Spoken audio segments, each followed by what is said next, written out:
Hi, this is Tatiana Dyachenko, Systemic Life Coach, and this video is about some red flags, indicators that you are dealing with a psychopath.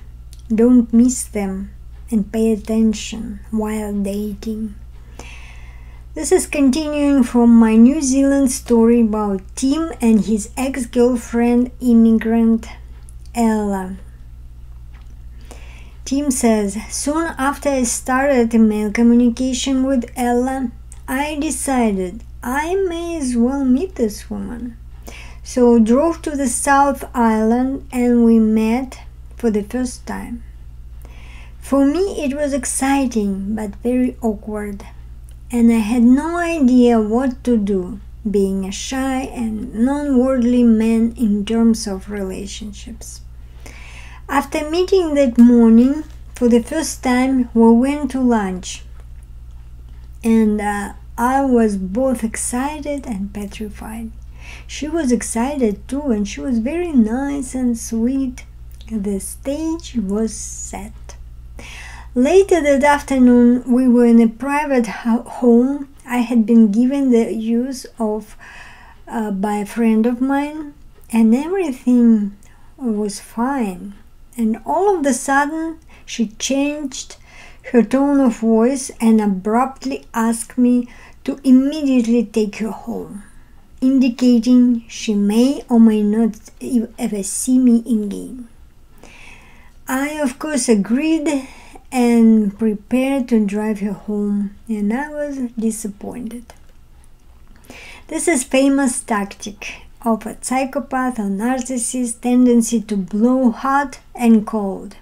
Just now she was nice and sweet, and the next moment cold. Why does she do this? This inconsistency and ambiguity of stimulus serves two purposes: creating cognitive dissonance, disorientation and confusion, which makes it easy to hypnotize you and to make you do what she wants.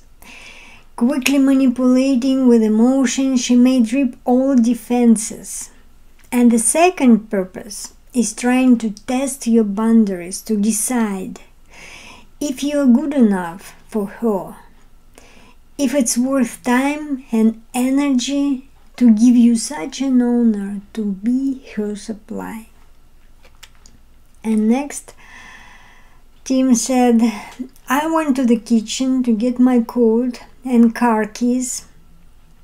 Instead of going to the car, she walked up to me and grabbed me and put her tongue down my throat. Needless to say, we never left home. The hook had been sunk into my neck, so to speak. I was now her possession. Her entry into my life at that delicate time, after divorce, being lonely, was strategically calculated. After this, we communicated constantly online, and she quickly became involved in my impending division of property and acted as my legal advisor. It was all so insidious, gradual, subtle, and I felt like an angel had landed on my shoulder, but did not understand I was being groomed by a predator to set up for the largest lesson of my life. One day I asked her, would there be any problem resolving her own division of property with her ex-husband? And she replied, no, I know things that could put him in jail, so there will be no problem. This was a red flag, blackmailer. And Tim says, I missed so many red flags at that time, being blinded by infatuation and excitement of new love. We keep up this long-distance relationship about 6 months and she told me she was without a job or income or savings, and on several occasions she used the mean sweet cycle to test my level of devotion and find out how far she could push me. And he passed this test.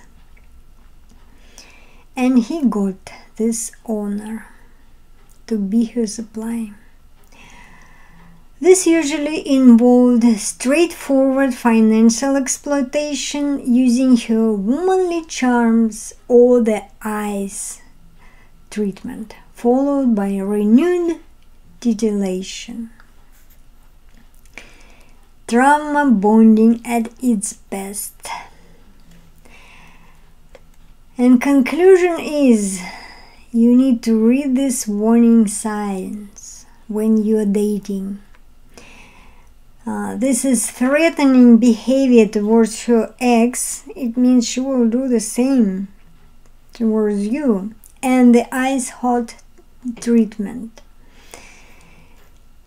And this is a big stop, big red flags. If you see this behavior, you're gonna stop this relationship right away. You will never be happy, and the longer you stay in this relationship, the harder to quit them, because they are really addictive. If you like this video, click like, subscribe my channel. I wish you to be aware and happy in your relationships.